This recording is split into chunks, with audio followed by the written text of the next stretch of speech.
hablando un poco, volvemos aquí al tema, y estamos hablando del ambú.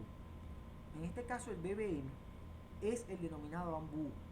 Existe el error por parte de médicos, especialistas en el área de prehospitalaria y en el área intrahospitalaria que llaman a este dispositivo ambú. Es un error. Ambú es la marca que fabrica este dispositivo que realmente se llama BBM. ¿Por qué? Porque sus siglas en inglés describen al balón, a la válvula y a la máscara. BBM. ¿Ok? Entonces, dentro de la evolución de la RCP podemos ver diferencias entre el año 2010, 2015 y ahora 2020. 2010 se hablaba de al menos 5 centímetros en cuanto a la profundidad de las compresiones, pero sin llegar a 6. Para el 2015 se mantenía en la misma iniciativa, aproximadamente 5, pero sin llegar a 6. 2020 hablamos de mínimo 5, máximo 6 centímetros de profundidad. Cuando hablamos de la frecuencia de estas compresiones, en el 2010 se decía que al menos 100, pero sin llegar a los 120. En el 2015 se decía de 100 a 120. Para el 2020 hablamos de al menos mínimo 120 compresiones por minuto. Ese es el protocolo estándar. Permitir para el 2010 que se permite una expansión adecuada del pecho y de manera completa después de cada compresión. En el 2015 se habla de que el tórax se respanda completamente tras cada compresión. Y en el 2020 volvemos a que se debe de permitir una adecuada expansión torácica después de cada compresión. En el 2010 se debe de insuflar firmemente en el interior de la boca mientras dure alrededor de un segundo. En el 2015 se habla de que aproximadamente un segundo para insuflar el tórax. En el 2020 hablamos de que esas insuflaciones no deben durar más de un segundo. Las dos respiraciones en el 2010 no deberían tomar más de 5 segundos en total. Y en el 2015 no se debe interrumpir las compresiones torácicas durante más de 10 segundos para administrar ventilación. Aquí hablamos de que en el 2020 el protocolo que se está siguiendo es después de cada 30 compresiones 2 insuflaciones que no duren más de 5 segundos, ¿verdad? Pero ¿qué pasa? Que actualmente se está haciendo la técnica de 30 compresiones y 2 insuflaciones de manera continua sin detenerse, ¿ok? Vemos que actualmente se mantienen los cambios efectuados en el año 2019 que fueron publicados por la American Heart Association. ¿Qué debe de hacer y qué no se debe de hacer esos reanimadores de soporte vital básico o Basic Life Support en inglés? Realizar compresiones torácicas con una frecuencia de 100 a 120 compresiones por minuto, comprimir a una profundidad mínima de al menos 5 centímetros, que se permite una descompresión adecuada torácica completa después de cada compresión, que se reduzcan al mínimo las pausas en las compresiones y ventilar adecuadamente después de cada 30 compresiones, realizando cada ventilación durante un segundo y asegurándose de que se produzca la elevación del tórax, ¿verdad?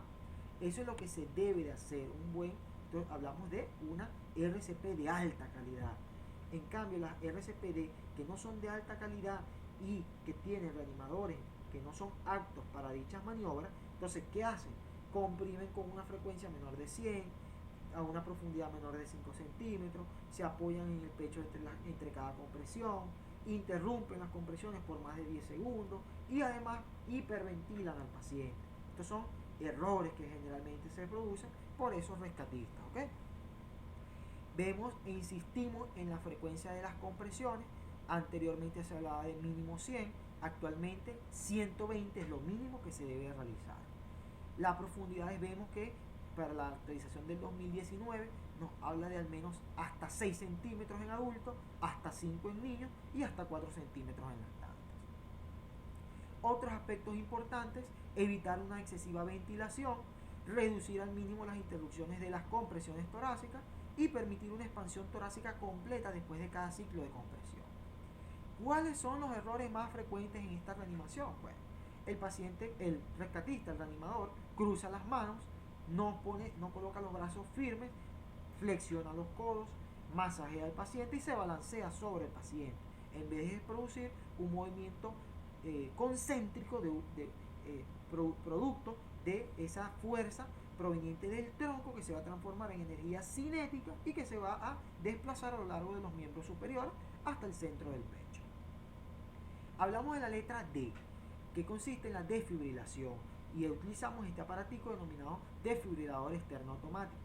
Tenemos otro dispositivo para compresiones, que es el dispositivo de Lucas, que lo vamos a explicar más adelante, que es parte de las actualizaciones para el 2020.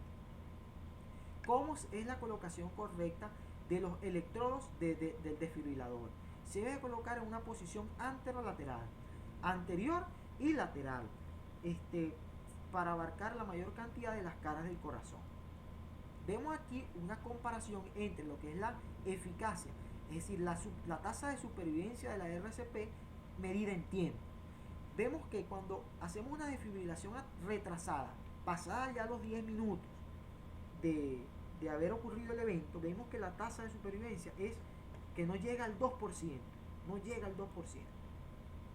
Cuando empezamos a aplicar RCP precoz, pero una desfibrilación ya a los 10 minutos, la tasa aumenta ligeramente a un 8%. Cuando damos RCP precoz, pero a su vez damos una desfibrilación precoz, es decir, aproximadamente a los 7 minutos, estamos hablando de que la tasa aumenta considerablemente a un 20% de supervivencia. Pero finalmente, cuando damos RCP precoz, pero damos una desfibrilación muy precoz, que no llega a los 4 minutos de haberse ocurrido el evento, y estamos en el tiempo límite para la muerte cerebral, entonces hablamos de que la tasa de supervivencia aumenta considerablemente a un 30%, que eso es significativo para un paciente. Llegando al ABCDE secundario o evaluación secundaria, una vez que llegamos y tenemos ya un paciente potencialmente con altas probabilidades de revertir ese paro, una vez que visualizamos la vía aérea, se puede establecer y se debe de establecer un control avanzado de vías aéreas que pueden realizar, que eso está contenido en la actualización 2019 del American Heart. Para médicos entrenados en el área pueden realizar intubación endotraqueal, y los médicos pueden ser médicos generales, anestesiólogos o intensivistas o emergenciólogos, ¿okay? En cuanto a la respiración, se debe valorar la eficacia de la ventilación por el tubo endotraqueal, proporcionando una ventilación con presión positiva siempre.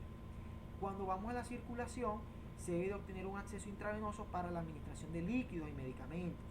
Se debe de continuar el RCP y ofrecer los fármacos cardiovasculares que son adecuados al ritmo.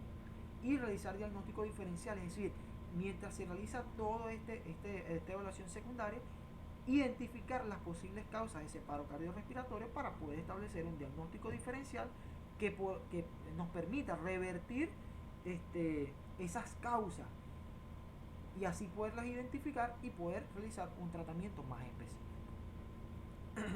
Vemos aquí, les traigo aquí el protocolo que dice representación del soporte vital cardiovascular avanzado para dispositivos avanzados de la vía aérea, que era lo que les estaba comentando.